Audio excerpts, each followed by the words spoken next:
So I'm really happy to introduce our next speaker, Dr. Goel. He practices here in New Jersey in Cherry Hill, and he's also an instructor at the Wills Eye Hospital in Philadelphia. He's a graduate of Yale University. He also went to Rutgers, Robert Wood Johnson Medical School, and then did his residency at the Greater Baltimore Medical Center. Something I didn't know is that he completed an advanced refractive surgery course at Dr. Agarwal's Eye Hospital in India as well. So very impressive. He has over 25 years of experience. I know him personally to be an excellent clinician and a meticulous surgeon. He's also held several leadership positions with the American Academy of Ophthalmology and is on the board of trustees. So we're very grateful to have him here today. Thanks, Rob. Thank you so much. Thank you. Colleagues, thank you for two things. One, I want to congratulate Alice on organizing a great meeting to the and to the board and to the president. This was a rite of passage for the president-elect of the NJAO when I was president-elect, and it's always fun to be back. I'm going to be giving my experience with Femto laser-assisted cataract surgery, and I'm pretty much of a new user. These are my financial disclosures. There are no disclosures relative to this talk. This is the evolution of laser-assisted cataract surgery. It started about, I remember attending a dinner in 2010 when LensX first came out. About 2011, 2012, you guys can call it in there if you want to perhaps see. About 2010, 2011, there were other companies that started doing laser-assisted cataract surgery. We actually installed one at the Wills Eye Surgery Center in Cherry Hill, and I thought this would be a great success.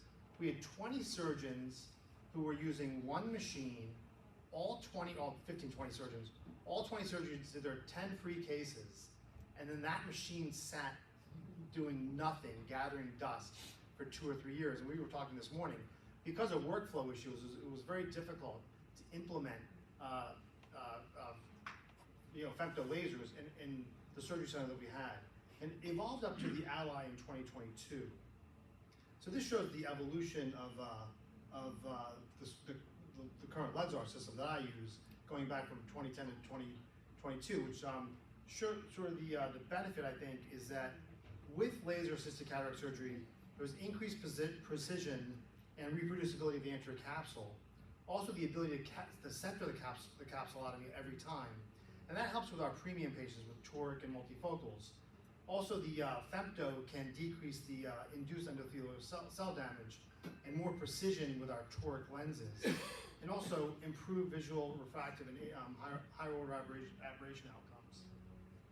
This is kind of a busy slide, which shows that there is reproducibility, producing the circular anterior capsulotomy, which has actually been the biggest benefit for me. There are patients who are not good candidates for Femto, and that includes patients who have existing corneal implants, patients who might have keratoconus, and other sorts of residual diseases. So those are not good candidates for Femto for laser. So what is the benefit of manual versus Femto? Bob Weinstock and I, we were in different residency programs, but we finished residency the same year in 2001. He looked at 60 patients, and he did a prospective randomized study on contralateral eyes with Femto versus manual cataract surgery. He did the right eye using FLACS and the left eye using manual, and his measured outcome was effective phaco time and total case time. And what he found was, in this 2023 ASCRIS study, he found that cataract surgery performed with the Ally reduced the mean effective phaco time by 21%. And this could actually, he said, could translate into improved workflow efficiency. There's been a recent meta-analysis that was published earlier this year on Femto versus conventional phaco surgery. And I'm just going to give you this is actually the ChatGPT highlights. Dr. Volpe pointed out. I read the article and I said, what are the advantages of, what does this meta-analysis shows? The early advantage of Femto is that there is slightly better vision at 1 week, and there is less phaco energy and time. But the long-term outcomes found that there was no significant differences, and the patient experience was comparable. And obviously, it was not cost-effective if the patient was paying. The institution was paying anyway. And both were phaco, manual, and Femto were both safe and effective. But FLACS did, according to this meta-analysis, which looked at 4,000 patients in both arms, it was efficient but did not have long-term superiority. However, I like one of the concluding paragraphs, which shows that, however, FLACS, the author said, FLACS might offer benefit in specific challenging scenarios not fully captured in our meta-analysis, such as in very dense cataracts requiring less ultrasound energy, or in eyes with corneal dysfunction where minimizing endothelial cell loss is critical. There was also another meta-analysis which looked at the effectiveness, stability, and influence of femto laser-assisted arcuate keratotomy in cataract surgery. And that found that there was significant reduction in corneal astigmatism at 1 to 12 months, and these were stable outcomes for the first year. And that's really where I found a great benefit in using femto, both in the first meta-analysis, which shows for my dense cataract, as well as for the arcuate incisions. So I'm going to talk about the platform that I use, and I have no financial interest with Ally. But the benefits of the Ally is how it shows integrated pre-op devices, dual pulse laser, custom fragmentation with artificial intelligence, iris registration, and performance of something called a refractive capsulotomy, also having workflow advantages. In my practice, we use an IOL Master 700. We do our typical IOL Masters on patients, and then we just basically, we click a button and it exports the DICOM to a computer in our office. I operate in Cherry Hill, and that information goes right into the cloud and goes into the machine. I also operate a satellite where I just take a USB and I download that data, and I can import that into the Ally at the satellite. So I actually use it both ways through wireless as well as through USB. The Lenser has the only anatomically correct patient interface. That's fine. Actually, it just creates a suction, and then we inject liquid, creates the interface in order to do the femto. What's nice about it is a small machine, so actually I actually have the patient's head, it's parallel. The patient's head goes, the bed comes in, so it goes straight down on the 90 degrees, but you can use it over 240 degrees, so it is efficient in numerous ORs. It also has this dual pulse laser for FLACS, which is 2 times faster in the lens and 4 times faster in the cornea, as well as has these shine plug cameras, which shows 6 cameras allow for instantaneous imaging. It shows this iris registration, or again, the IOL Master 700 in my practice sends this information over, and some of these it shows in order to, the iris registration provides cyclotorsion compensation, which actually makes the arcuate incisions much more efficient and are more aligned to help to guide proper incision placement. I don't use it for my main wound or for my side port. I only use it for the arcuate incisions. AI-driven imaging also, which I don't find to be having smarter corneal incisions. AI-driven imaging, they'll take multiple images of the cataract, and then it will allow a 3D reconstruction which compensates for tilt and decentration for better effective lens position. So you can have a better capsulotomy, which is more centered on the anterior capsule. And in these lenses, and I will show this in a video coming up, you will see here when the lens is in place, there is a semicircle. So the capsulotomy creates this refractive rexus here. So you can, for better alignment of toric lenses, which is actually going to, I'll show that in the video coming up. So precise capsulotomy. You can see on the left there's a FLACS capsulotomy, and these are not my cases, but it shows a traditional capsulotomy on the right. And now the meta-analysis did show that there were less posterior capsular ruptures in the femtos versus the manual, but I don't think that was clinically. I don't think that was had the p-value less than 0.05.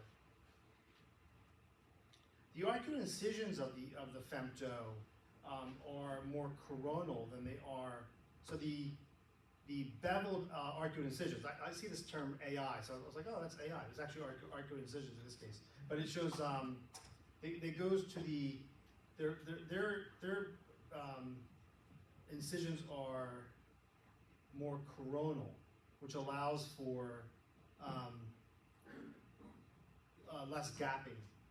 So the figure on the right is this is the standard arco incisions, which shows gapping of the cornea versus the beveled gapping of the Femto platform that I use, which has shown increased stability over time in the arco incision accuracy, stability and accuracy over time.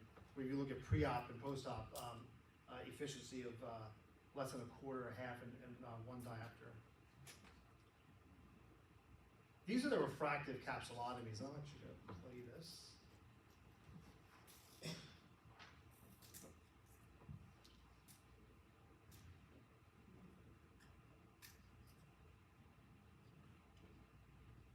There's a capsulotomy being made. And that's a 3-cut. This is not my case, but that's a 3-cut Femto capsulotomy. That's defragging. That was defragging the cataract. And you can see here the capsular rex's edge, the toric IOL, and the capsular marks showing these semicircles, which help you to align the toric IOLs. Now these are the Ally standard slides. These are their patients showing the semicircle here in the aphakic, pseudophakic, and post-op day 1, where it actually looked like the mark moved. But I'm going to show you a real case. Here's a patient of mine who had a white cataract in 2023. This is the Ally lens, but you can see I actually use the ToriCam. I used to use the ToriCam app by Graham Barrett, which is free, where I would mark the eye using ink around the 180-degree meridian. And by doing that, I could figure out I could use that as a guide. So if a patient had to be at 45 degrees, I had the marks around, like 90 degrees, 0 degrees and 180 degrees. I could then mark it intraoperatively. But you can see how over here, when I was marking with ink, the ink sort of fades away. And it's probably not as accurate as where the toric IOL is supposed to be in that case. So that shows you the refractive rexes versus ink. So the capsule marks do lead to superior outcomes in terms of the toric IOL placement and with efficiency. And there's been shown to be less postoperative toric IOL rotation versus marking with ink, which is shown to be clinically significant. And the Ally also does cataract density grading. So you can program how you want the cuts to be made and the fragmentation to be made based on the grading of the cataract. In the videos I'm going to show, I have a 2-cut, but now I've actually shifted to 4-cut, which makes it much easier in terms of to remove the cataracts. But this shows how the cataract density imaging to identify the morphology of the cataract, categorizes into five categories, and then you can adjust the fragmentation pattern to optimize the laser time. And in terms of the video I'll show, actually will show you how I do everything sterile, actually. I don't take it from one room to the other. I'm doing everything in the operating room. But by doing everything with one unit, you can decrease the surgical time and make it much more efficient for you and for your staff.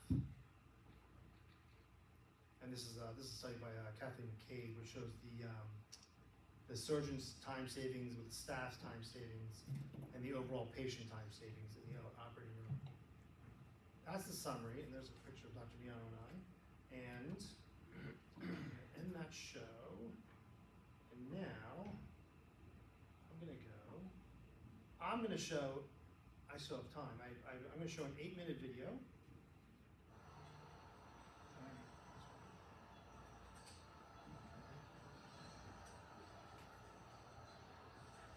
Can you guys hear this?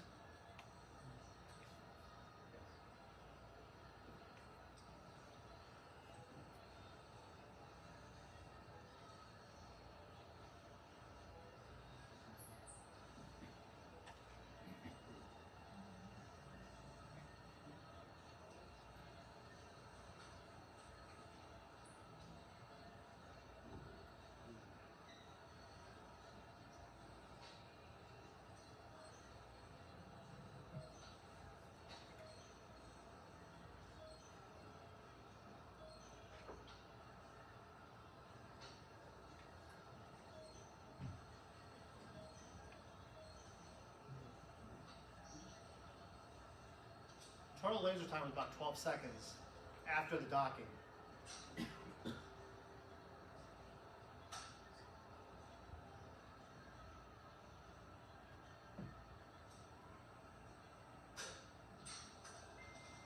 That's it. Right of the case.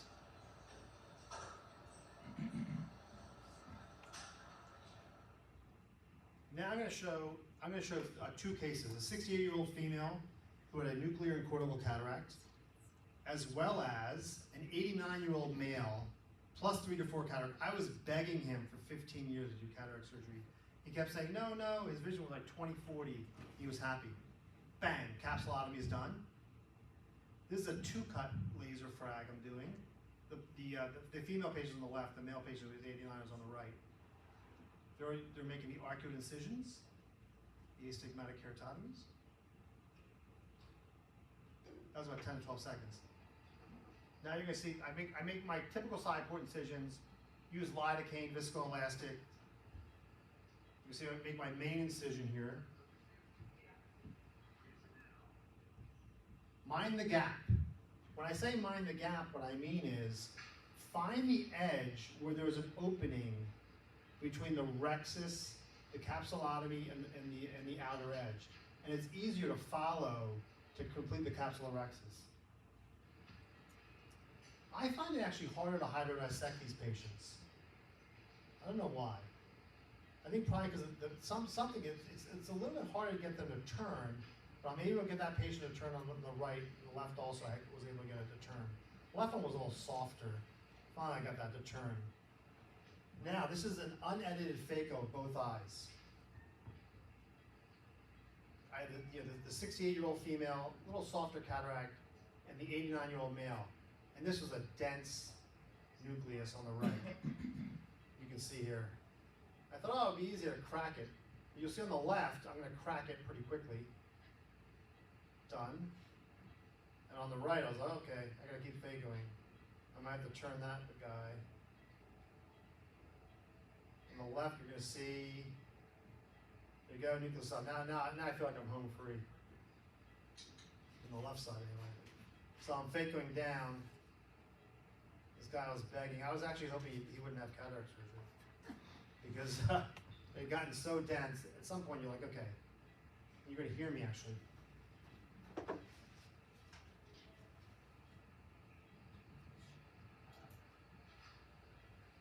When I crack it, it's going to be right on the edge.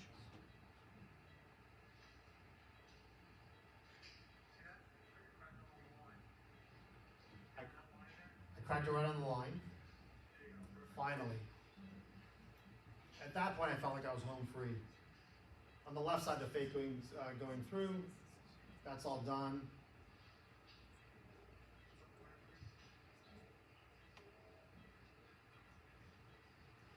I had programmed it to make 4 cuts, based on its density, but it was so dense that the laser only made 2 cuts.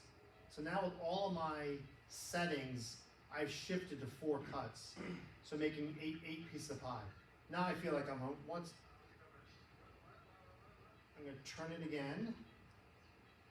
Eventually, once it comes up, once I get a quarter up, I'll be happy.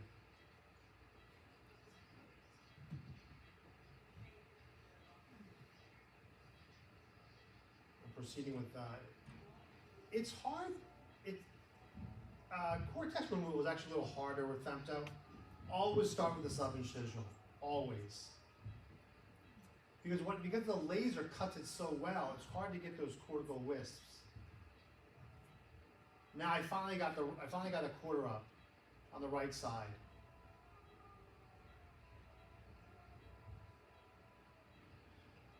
As my cortical removal is proceeding on the left side. Once I get this huge, look at this huge nucleus. You get a full feel of it now. There you go. Now I feel like I'm done on the right side. Now I can proceed easily to get the other 3 pieces out. I'm going to show this again because I think cortex removal, this is on the patient, the 89-year-old. I always start subincisionally to get the cortex out. He had such a flimsy posterior capsule that I left some cortex behind until after the lens was injected. You'll see that in a moment. I got most of the cortex out. But you're gonna see here, I'm gonna leave that behind for temporarily. Inject viscoelastic behind the cortex. These are the marks. Those are the semicircles, which I'm showing, where I'm going to align the lens, the toric marks.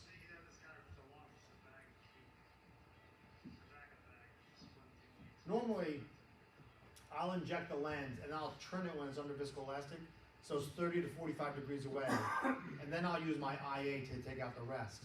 But you'll notice on the right side, I went back in.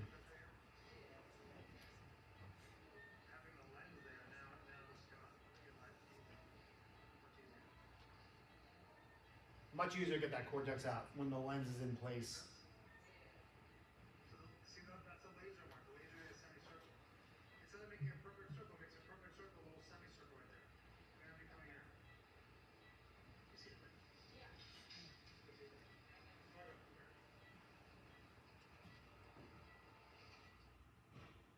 And here you'll see, I'm gonna pause there for a second, but here you'll see, this is a case I did in February 2023, before we had Femto. This is a white cataract, happened to be a South Asian gentleman, and I make the marks here.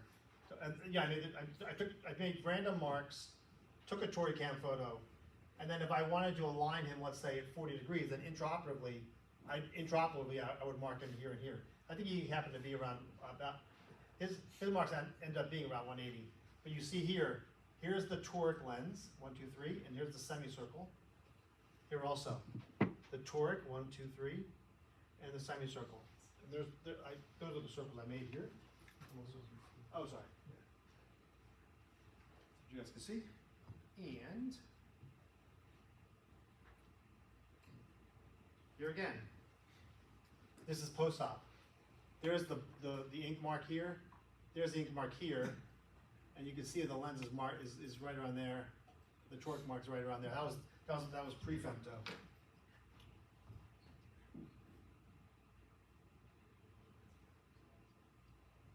And that's it.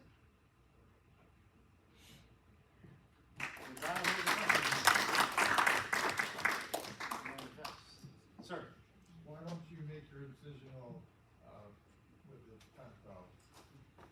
So you just do the arc twist, but not the side. Yeah, you know, I have some of the, you know, I'm happy to have a discussion with other folks. I didn't try it with the LensR. When I tried it with the Ally, when I had it with the Catalyst, I wasn't as happy with it.